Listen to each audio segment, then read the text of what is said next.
Hello everybody and welcome to today's video. Today I'm sharing a tip on how to easily obtain tinder for your next adventure. If you have a laundry dryer at home, chances are that after each use you clean the filter and throw away the collected lint because it poses a fire hazard. But it is precisely this property of the dry lint that makes it an excellent tinder material. If I collect the dried lint like so,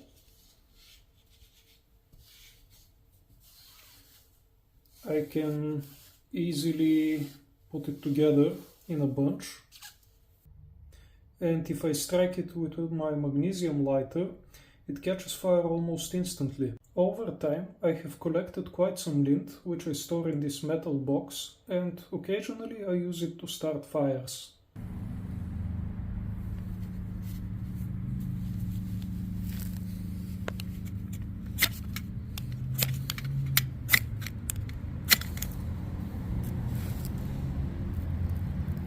So this was my tip for today. If you have enjoyed the video, please consider giving it a thumbs up, and if you like this type of content, please consider subscribing to the channel so that you may be informed when a new video becomes available. As always, thank you for watching.